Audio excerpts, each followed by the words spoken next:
Welcome to another VeVe Digital Collectibles video. I'm Corey, and with me today, I've got Devin, the creative genius behind all of our models. How you doing today, Devin? I'm doing great, Corey. How are you going? Fantastic. And the point of today's video and what we're going to be taking a look at is the first appearance of Predator on VeVe, coming to us from 20th Century Studios. Come with us as we go behind the scenes.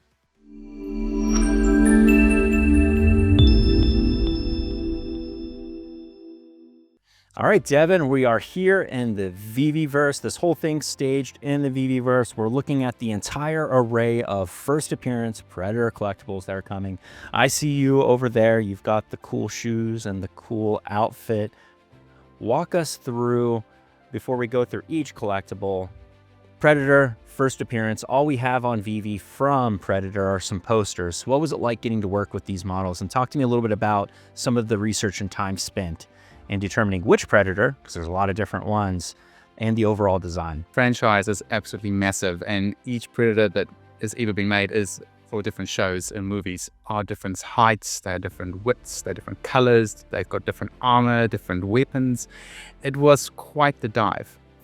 With this whole project, we really wanted to go all the way back to the original Jungle Predator, where Arnie and a Predator is obviously facing off. And we really just wanted to do this asset just serious justice. There was one asset that we could actually help the users interact with it a lot more by adding all these little touch points to the collectibles, as well as just making it fun. And as well as trying to capture key moments of the movie. We had an absolute blast trying to get every detail 100% correct. Lots of hours were spent watching the movie, trying to zoom in on all the fine details, because it was actually quite a hard one to find a lot of reference for, especially with certain key pieces of it or behind on the back side. It was a bit of a challenge for us, but we did everything we can to try and make it millimeter precise and just to really make this one fun and just so exciting for us. So now I'm very proud of this creation, to be honest. You should be, and it's a mission accomplished. This rendition of what we're calling the Jungle Predator, because that's sort of the costuming, appearance, armor is very indicative of the jungle style of the Predator.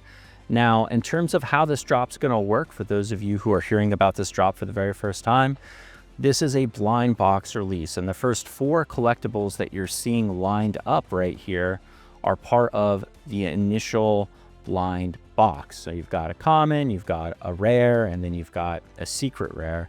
The one on the far right here, which has these cool retractable blades and the little computer that pops open. It's so cool, Devin.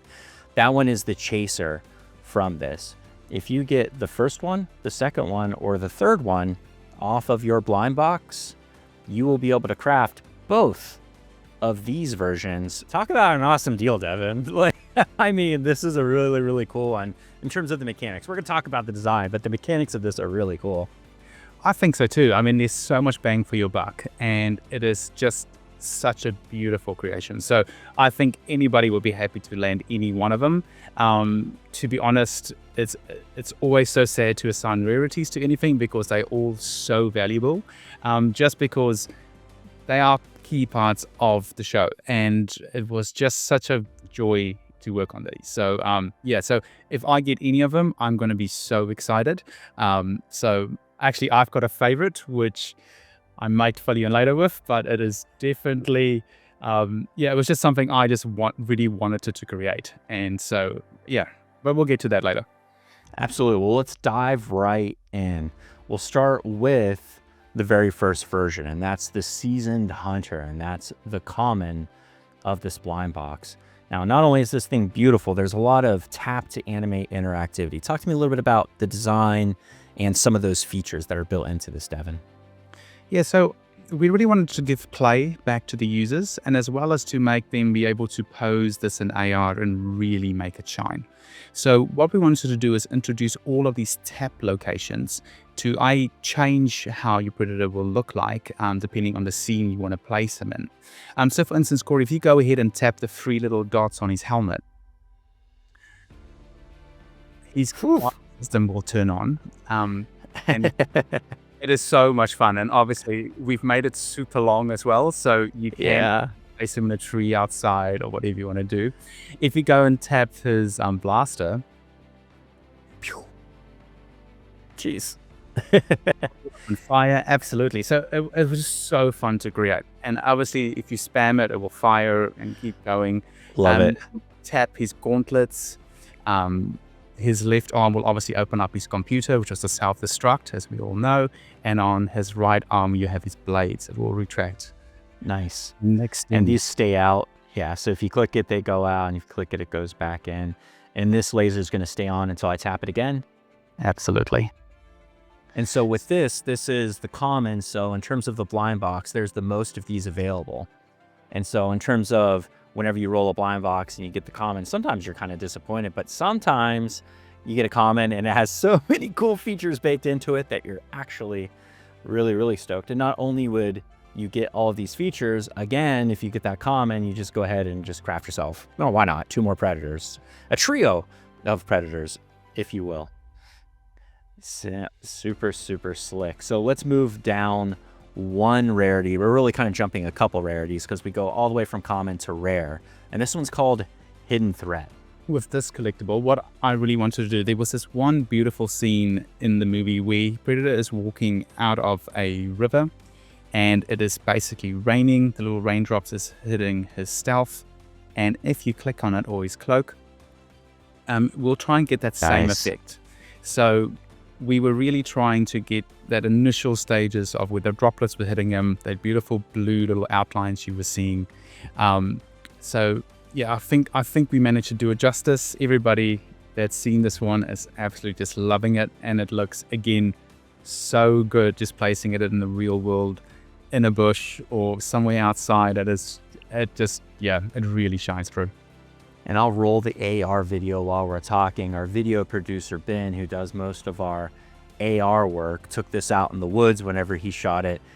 And it's really wild whenever you see this against the backdrop of real foliage. Like he went out to a park that's sort of got trees and bushes and a walking trail through the woods whenever he shot this. And so seeing that thing cloak, I mean, against this black background, you can kind of totally see the outline. I think that was a challenge for you, wasn't it, in terms of making this thing disappear but not completely disappear? Yeah, so with obviously the way our systems work and all that kind of stuff, it added a lot of complexity for us, and it's not 100% as you would see in the show. In the show, it actually has these beautiful rings, but we couldn't do that because there's sorting things that we had to deal with in our environment.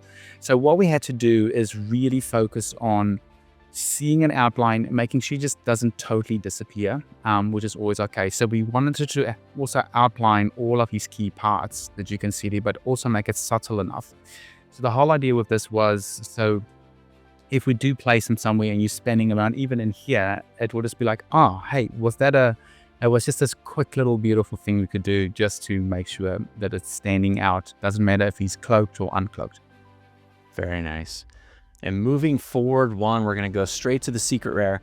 This one's called Unguided Wrath. I like this name because it ties into what your design concept was with it. With the original, the first one, we have the helmet, and so we have the lasers. And if I'm remembering correctly from our past conversations, those lasers tie into that weapon. And so no helmet means wildfire. So talk to me about this thing's setup. Right. So actually, I actually want to talk about his blaster first, if that's all right. Do it. So if you click on that guy, you'll actually see when he does fire, there's actually a smoke trail, and which is kind of something you don't normally would see, because in the original show, if you actually do watch his blaster, it was like an explosion shooting off, and it had this beautiful smoke effect. Nice. So we really tried to bring that back into the model. And obviously to make it sure it wasn't as extreme as it was, but just subtle enough just to say, hey, look, we did pay attention and it is definitely there. So obviously without his helmet in, without the guidance system, in the movie, you guys can remember, he's just firing off and it's just literally destroying everything. And so that's what we really wanted to do, was just to bring that forward. So without the helmet, you can still see his face, you can see his mouth moving, and he is really just menacing. And obviously, again, you can tap the gauntlets, tap everything to make them open and make it retract. So we just wanted to make sure that follows the creation of this. And we're getting that nice subtle breathing effect, sort of the mouth mandibles moving around.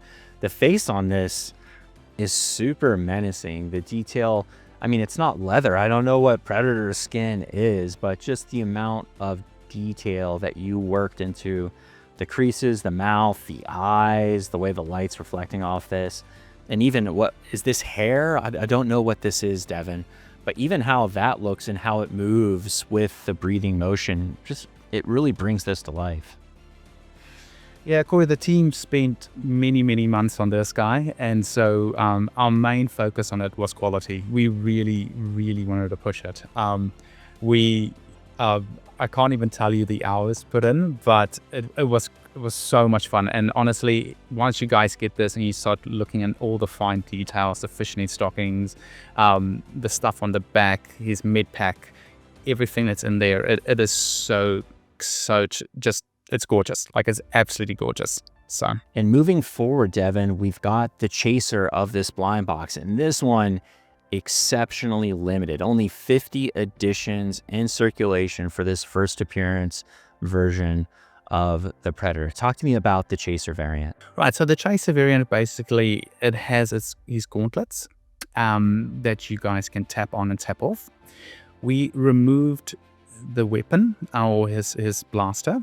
So if you guys can recall, on all of the later shows, they actually kind of go and they'll grab the weapons and they'll put it on. So we really wanted to kind of make that thing that it's like, hey, he doesn't have it on this rarity, and it's something that will make it quite unique. So he also has the mid pack on his back, and we really wanted to just bring all of these little features forward. So you'll see as you guys go through this collection, some of them will have some of the items, some of them won't. But the main key points we were trying to get across is the story, and it was always to just tell this an amazing storyline. I love it. And then the final two, both of these amazing rares. Now talk to me about these. Let's start with the one crouched in the corner. This version, I really wanted to have one that's crouching down, so our users can be able to place them in a tree, on a branch, kind of looking really menacing, and just or crouched behind some foliage or palms, whatever we want to do. And it was just something that I really was trying to get across to the team, to be like, hey, we want something that we can place in real world, and this was the one that came from that. As we just wanted to make him shine, and for people to hopefully try and hide him, hand the video cameras across, and then suddenly he's in a tree. Quickly come back, you know what I mean? And so that's what we were really trying to achieve. Now, I think we nailed it. Really, Absolutely. Obviously, he is totally static, and that was just for us to make sure that he will just be still. And so when you are panning your cameras across, it will just be this like, oh, surprise. Super well done. The AR video, again, I'll play that here on the left side of the screen while we're talking, but the AR video does a good job of showcasing how well these things blend into a jungle-esque background. It is the nice wooded, forest area of the UK, and not quite, a jungle. I'm not even sure where the original 1984 Predator movie takes place, but isn't it Vietnam, or meant to be Vietnam? Is it? I'm not quite sure. No, maybe not. I don't know. But if you're watching this and you're from that place, like, please take these into your rainforest background and put them in AR and share those on our socials. That is a thing that you can do on VeVe. Anything that you shoot in our augmented reality, you can place and we'll feature it. We select and feature a lot of the augmented reality photos that people take right on VeVe's primary website, veve.me. But let's move to the very last of the crafts, and this one is called Battle Scarred. What are we looking at here, Devin? So if you can recall in the beginning of this, when we started, this is my actual favorite out of all of them. So I really, really wanted to make this one beautiful scene where he gets injured and he's sitting up in his tree and he is basically working on his leg, and he pulls his mitt back out, and he gets his clamp out, and he clamps his leg, and there's this green ooze and everything coming up, and he just does this insane yap. And that is what I really wanted to capture. So Corey, if you wouldn't mind giving that man a click. And so, so it is one of these ones that we just wanted to do. You tap him, he'll stay in this pose. Tap him again, you'll go back. Gives you two options for him. But it was just so much fun just to recreate that little scene. So yeah, that was my favorite. I love it. This is me getting up every morning with my alarm clock. This is what I do next to my bed. No. But man, like what this really does a good job showcasing is the mouth, the mandibles. These eyes are so bloody realistic and crazy looking. It's pretty menacing. You all did a really, really good job on this face sculpt and this facial anatomy. It's wild. Yeah, the team actually, because they sculpted this from the show with no other guidance at all. The team did such a good job of getting every point correct. And so I'm super proud of them. So as this thing was progressing and we were building, we were sitting there going, man, it's getting too realistic. Do we bring it back? But that's the great thing about digital collecting is we can push it. We can add all this utility. And the collectibles are just getting better and better. And so it is so much fun working on something that's hyper realistic, and just, it doesn't matter, like I said, which rarity you get, anyone should be happy. It is really, really a great drop. It is a great job, and a super iconic first appearance collectible from 20th Century Studios. With that said, Devin, thank you so much for coming and chatting with me, playing in the VeVe'verse. Check out the video description for when and where this drops. Keep an eye on our socials. I'll pop them up on screen. And until we see you in the next video, happy collecting.